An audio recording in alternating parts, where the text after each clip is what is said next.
Alright, so this is going to be a quick heart failure cardiac med-surg lecture of chapter 29. So heart failure, some things you want to remember: cardiac output equals heart rate times stroke volume. We know that stroke volume is the amount of blood pumped by the ventricle with each contraction. Preload is the amount of the myocardial stretch just before systole. We know systole is the contraction. Okay.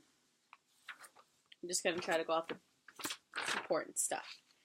Afterload is the amount of resistance to the ejection of blood from the ventricles. So once they're kind of in atria and trying to get out, what that resistance is the afterload. Contractility is the force of contraction related to the number and status of myocardial cells.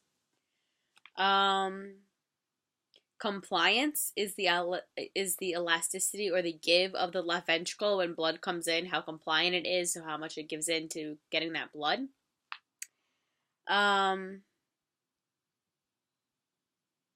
Inotropic. Inotropic medication such as digoxin increases contractility. Okay, that's just a question.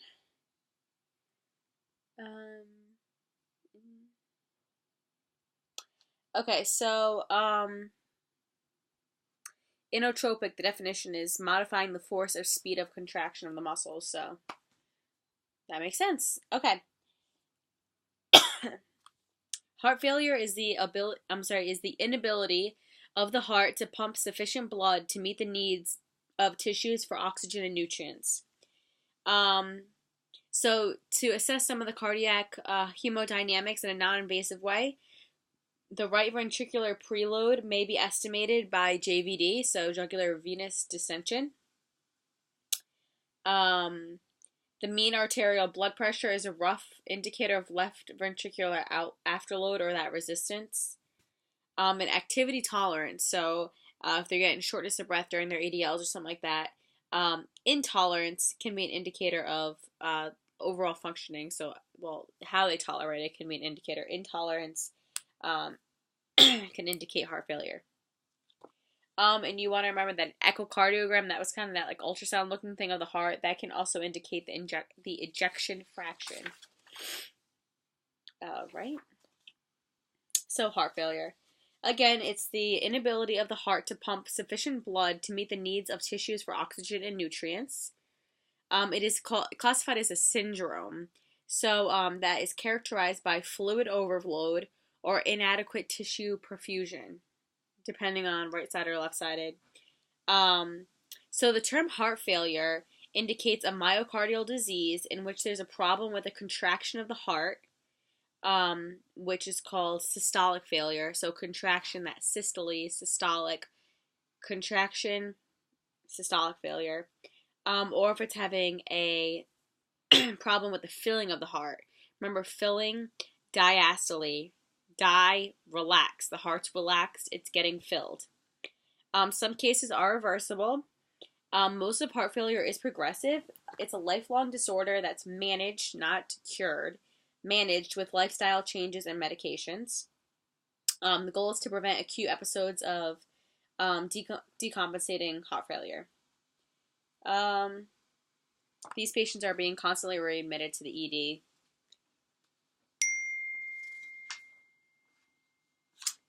So, heart failure, chronic heart failure managed based upon the type, severity, and cause, and their symptoms. So, diastolic heart failure, remember when heart failure, relaxation, the filling of the ventricles, that's characterized by stiff, non-compliant heart muscles, making it difficult for the ventricle to fill. Makes sense. Systolic heart failure is characterized by a weakened heart muscle. So, the heart muscle is weak, it doesn't contract as well, that's systolic heart failure. Now, assessing the ejection fraction. Less than 40% can be an indicator of heart failure. And remember that the ejection fraction is the percentage of end diastolic volume, so end of the relaxation volume, in the ventricle, minus the end diastolic volume in the ventricle. Minus end systolic volume in the ventricle divided by end-systolic volume in the ventricle. Basically, it indicates the amount of blood or percentage of stroke volume that was ejected and the contractility of the ventricle. So, again, ejection fraction is normal in diastolic heart failure, but in systolic heart failure, it's below 40%. So, systolic heart failure, if you weren't having systolic heart failure, you would not be you'd be contracting fine, so the ejection fraction would be fine. So in diastolic heart failure, ventricles have trouble filling, but it's still contracting fine, so ejection fraction is fine. In systolic heart failure, so the weakened heart muscle, the problems with contracting the heart, below 40% ejection fraction.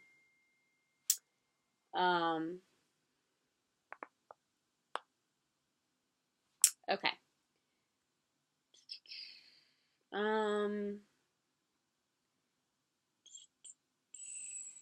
Alright, those are just some numbers. Sorry about that noise. Okay. So, not going to memorize the pathophysiology.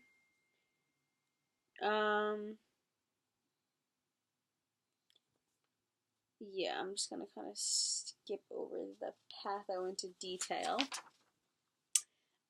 So, the most, some of the causes, not causes, some of the symptoms, I should say, with heart failure. Causes.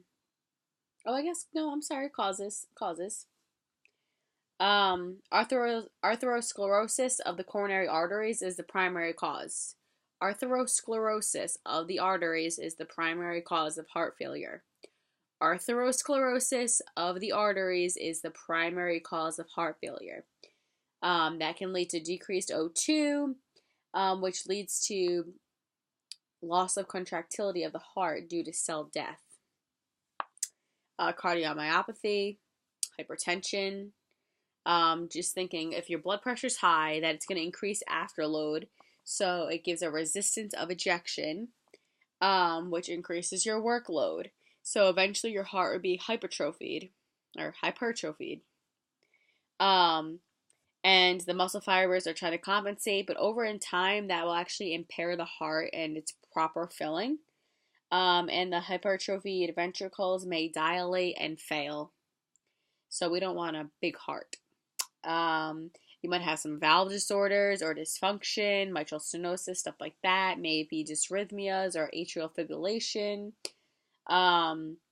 That's the impaired electrical stimulation, which impairs conduction and reduces efficiency. Overstretching of the myocardial fibers of the ventricle.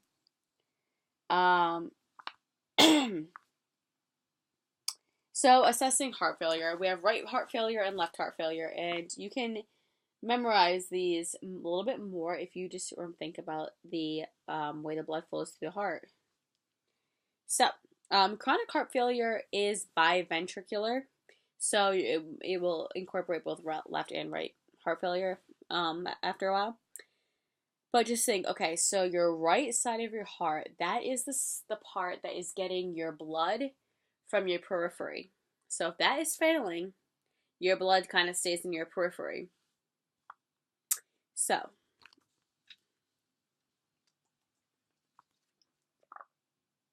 your blood, your right ventricle, can't eject the sufficient amount of blood, and the blood will back up in the venous system. So this can result in peripheral edema, hepatomegaly, which is an enlarged liver, ascites, which is that kind of like big belly without the retained fluid, anorexia, nausea, because that fluid is really just like pushing on all your GI and all that stuff. Weakness, weight gain, may be fluid based. And now, another way to remember that, if you can't think of the heart failure, think of a right ring, and it's being puffy fingers, edema, weight gain, fluid retention. That was just like a little right ring, so I guess it's like a puffy finger. Just a little side note. Okay, left-sided heart failure. So, picturing the heart, left-sided heart failure, the heart cannot get pumping from the blood that's coming from the lungs. So the left ventricle can't pump the blood effectively to this system and the systemic circulation. So that fluid that was in the body and right-sided heart failure is in the lungs and left-sided.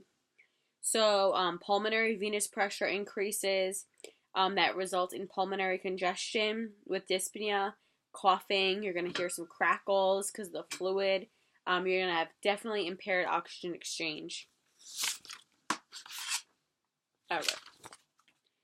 So when you're assessing the patient, they might be short of breath, dyspneic, orthopnea, which is discomfort when they're lying flat. So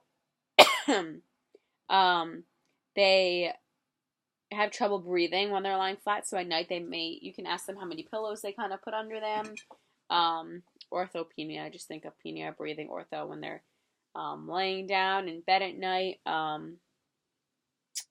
They get that shortness of breath. They may have proximal nocturnal dyspnea, and that's just shortness of breath in the middle of the night. So they just wake up with shortness of breath. Coughing, pulmonary crackles that do not clear with cough, so that they're congested in there.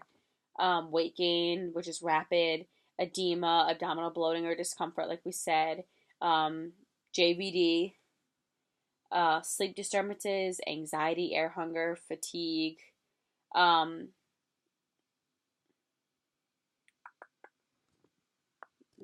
I just want to look at one thing. All right. JVD is in right-sided heart failure. I just want to make a note of that because it's a little confusing. JVD, right-sided heart failure. Well, you can just think of jugular venous. It's backed up in the venous system. Okay? So it's trying to come back to the heart. Comes through the right side. All right. So that was assessment of the congestion, and now this is assessment of the poor perfusion and low cardiac output. So they're going to have a decreased exercise tolerance, muscle wasting, weakness, anorexia or nausea, like I explained, unexplained weight loss, lightheadedness, dizziness. They may actually get to unexplained confusion because they're just not getting perfusion to even their brain, which can decrease their level of consciousness, make them confused, anxious. They are going to have an altered mental status. They could be resting tachycardic because the body is just really trying to get that blood to those cells that need it. So it's just trying to pump, pump, pump. But the problem is that it's just having that right-sided heart failure.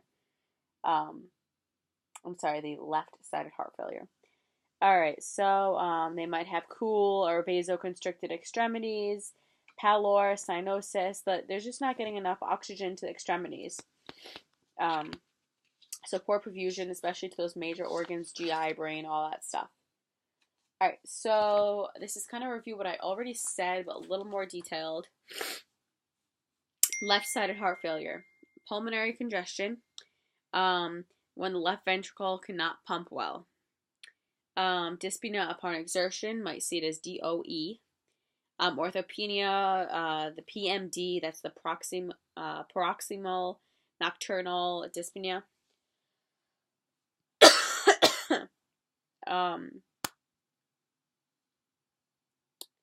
May hear an S3 heart sound from the vibration of the ventricle walls from rapid filling.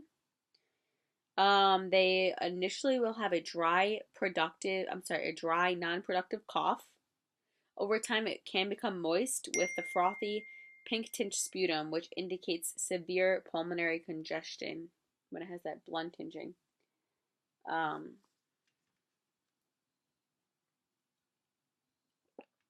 All right, crackles related to the fluid in the small airways, wheezing because that increased fluid. Oliguria, so it's a decreased output because that fluid is stuck.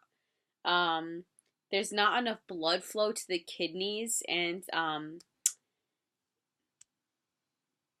just not enough blood flow, so it's not going to be, it doesn't want to take, it thinks that the body doesn't have enough fluid, so it's just going to retain it, retain what it can.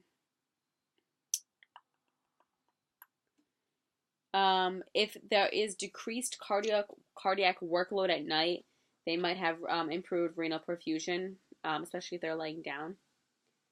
So, so with the decreased ventricular volume ejected, so it's not getting as much blood ejected out in left-sided heart, left-sided heart failure.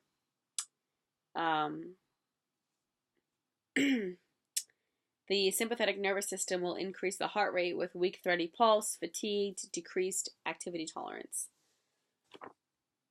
So everything you expect when everything kind of pulls right in the body. All right, right-sided heart failure. I'm sorry, not in the body, in the lungs. Okay, right-sided heart failure. Now we're on it pulling in the body. Remember, it's in the venous system, so you're going to see that JVD, congestion of the viscera and peripheral tissues, hepatomegaly, ascites, weakness, anorexia, nausea, weight gain, pitting edema, I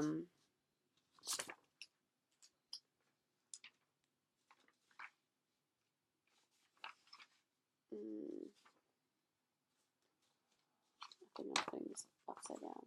All right. All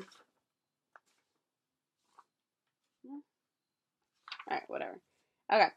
Oh, okay. I get it now. These are the ones I've already done. I'm losing it.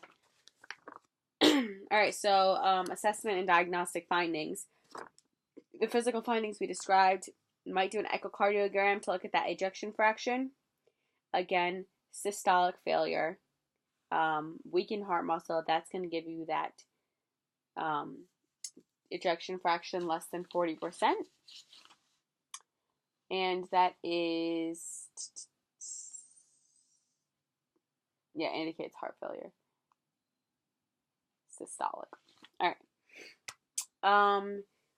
You're going to get a chest x-ray to check for any fluid in the lungs, or look for an enlarged heart. EKGs, blood work. You're going to look at electrolytes, the BUN, creatinine, look at the kidney function. BNP, which is B-type natriuretic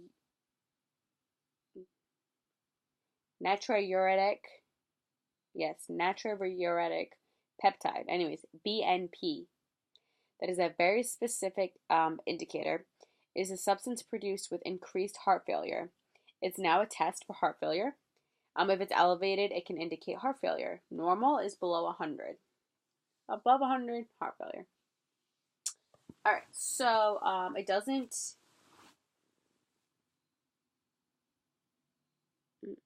Okay, I'm just gonna ignore whatever that means. Okay, so doing that blood work can help you determine the underlying cause, and it's used to establish treatment baselines. So your BNP will go up as the heart failure goes up, or heart failure seriousness, severity. All right, so medical management. You want to improve the heart as a pump.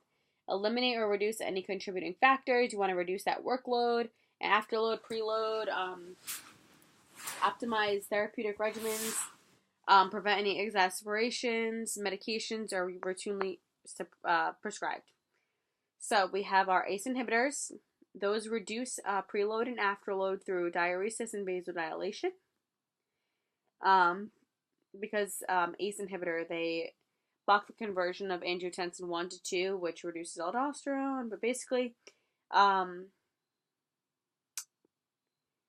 going to be sweating, vasodilating, but you want to monitor your potassium because the kidneys will retain the potassium, even though they're kind of getting water out.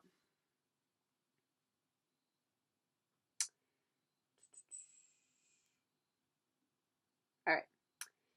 So the ACE inhibitor kind of like reduces that anti-diuretic hormone. Okay, and also with ACE inhibitors, you want to be careful because a dry, persistent cough is a side effect. So you just want to make sure you change position slowly and have them report any dizziness.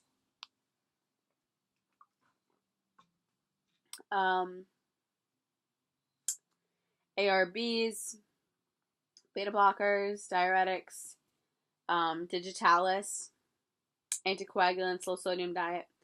Focus on diuretics and digitalis. So diuretics, they increase the rate of urine production and remove that extracellular fluid from the body. Three most common types are thiazide, loop, and potassium sparing. They act in a couple different ways. Um, they're most effective if you have the patient lying supine 1 to 2 hours after taking the diuretics. Thiazide, they have HCTZ and Xeroxolin. A lot of those end in the "ide", not all of them do, but if you had to guess on like a test. Potassium sparing are not as effective. You want to monitor for electrolytes, like I said, that potassium. Monitor for orthostatic hypotension. So digoxin, that's another big one with, along with the diuretics. So digoxin or lanoxin, it increases the force of contraction. It slows conduction through the AV node. It results in diuresis, relieves edema. So if you want to look at the signs and symptoms of digitoxicity, which can happen if you're taking too much.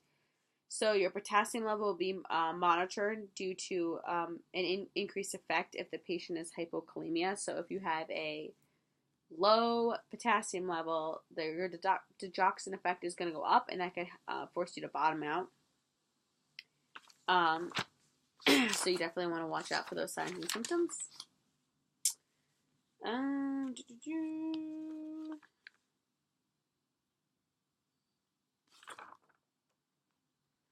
This is just a question. Which classification of meds plays a pivotal role in management of heart failure due to systolic dysfunction? Okay, so I'm thinking systolic.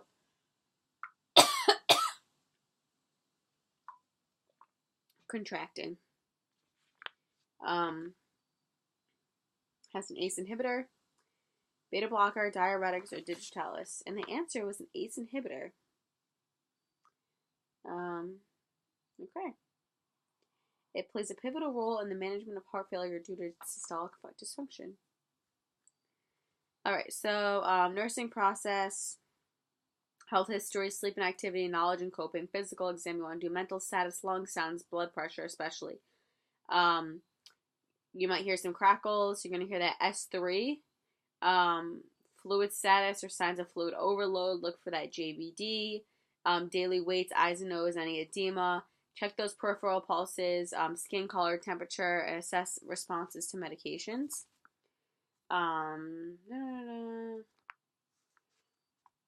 So we're going to have some collaborative problems or potential complications with heart failure. Hypotension, poor perfusion, cardiogenic shock, dysrhythmias, thromboembolisms, pericardial effusion, and cardiac tamponade.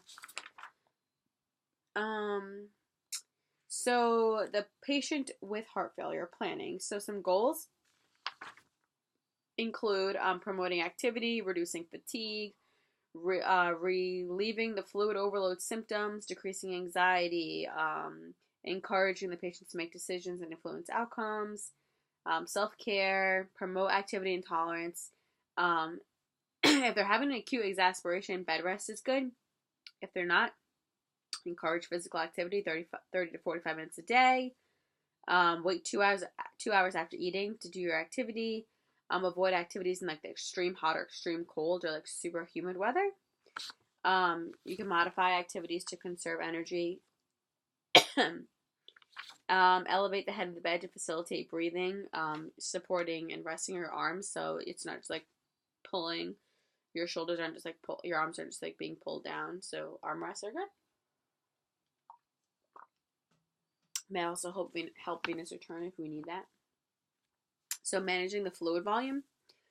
Assess for symptoms of fluid overload, that edema, all that stuff. Daily weight, eyes and nose, diuretic therapy, fluid intake, fluid restrictions. The sodium restriction is a big one. Diuretics more early in the morning so they don't have to get up in the night and pee a lot. If you put the legs over the side of the bed, there's a reduced venous return. So weight gain of 2 to 3 pounds in one day or 5 pounds in 1 week can indicate fluid volume excess, so you want to report that to your healthcare provider. Again, that's 2 to 3 pounds in one day or 5 pounds in 1 week. Elevate the head of the bed. Lower arms are supported with pillows to eliminate fatigue caused by the constant pull of weight on the shoulder muscles. That's what I was saying. All right.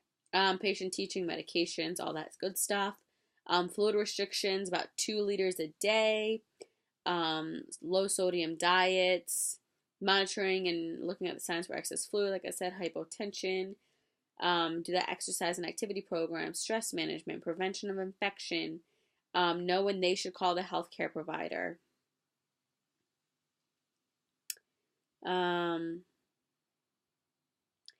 So ICD, that's like a cardiac defibrillator placed inside of you. It's just an end of life consideration. You want to inactivate that at the end of life, so it's not just kind of like keeping them on, keeping them up, up and running when it is the end of life time. That was ICD. That's implanted cardiac defibrillator. All right.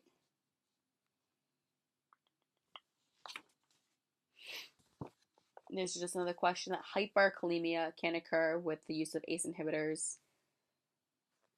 All right. Especially also the diuretics that are potassium sparing. So look out for that. Speaking of potassium, low potassium increases your risk of detoxicity. All right, pulmonary edema. So an acute event in which left ventricle cannot handle an overload of blood volume, usually from left ventricular heart failure, and it not being treated. So the pressure increases in the pulmonary vasculature, causing fluid to move out of the pulmonary capillaries and into the interstitial space of the lungs and alveoli. That fluid can severely block gas exchange. They can get restless, anxiety, dyspnea, cool, clammy skin, cyanosis, weak rapid pulse, cough, all that congestion stuff. O2 stat is going to go down. Confused, decreased level of consciousness because they're just not getting enough oxygen. That weak and rapid pulse, that body is just trying to pump and get some oxygen to us. It nearly suffocates them. They're going to have a very increased sputum production. That's that frothy, blunt tinged sputum. It's a classic sign. So, management. Prevention. Early recognition. You want to monitor those lung sounds for signs of decreased activity tolerance.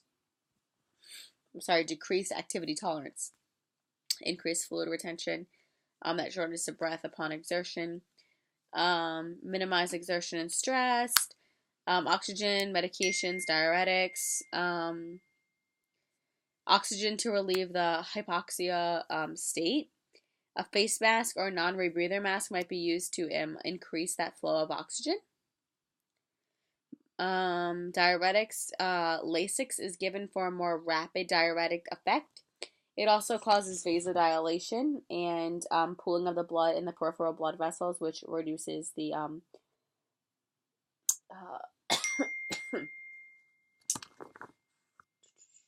the ventricular load. You want to monitor that BP because as they are vasodilating, BP is definitely going to be dropping, as well as the Lasix is increasing their output.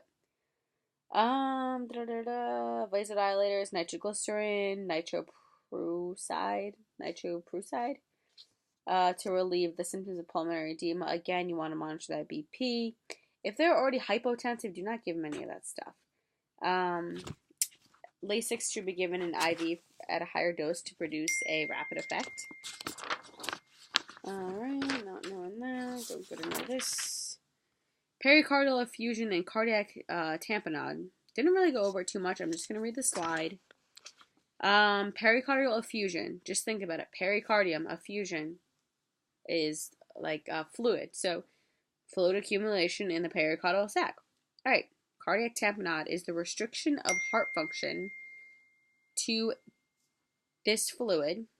Oh, due to this fluid. Okay, so it's restriction of heart function due to that pericardial effusion, resulting in decreased venous return and decreased CO.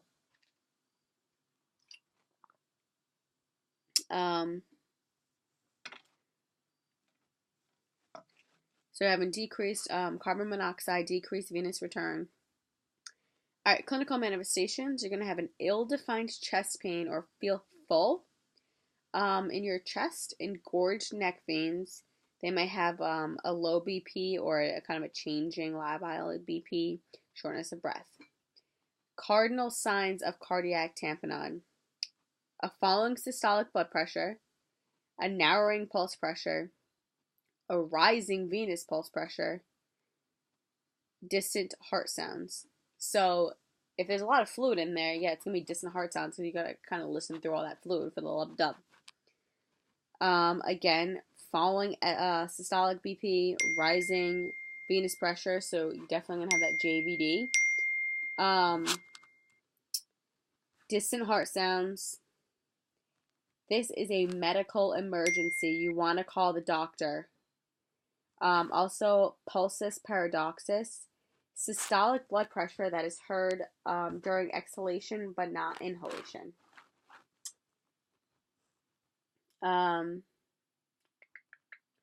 The difference in systolic pressures.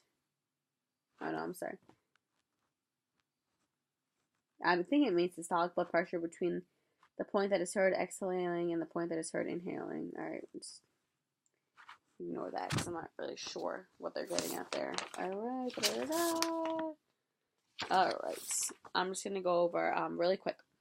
Digoxin. So again, therapeutic level is 0.5 to 2.0. Signs and symptoms of digoxicity: anorexia, low appetite, nausea, vomiting, EKG changes, visual changes. They might have a yellow or green halo. They might see that in their vision. So to reverse the digoxicity, remember that if you have a very low potassium level, digoxicity risk is higher. So reversal of toxicity is digibind. So it's just binding to the dig. Standards of care. You want to do an apical pulse for a full minute. Don't give digoxin if the blood pressure is under 60. Heart rate under 60. Assess that potassium level, assess for the signs and symptoms, and teaching. And that is it for this PowerPoint.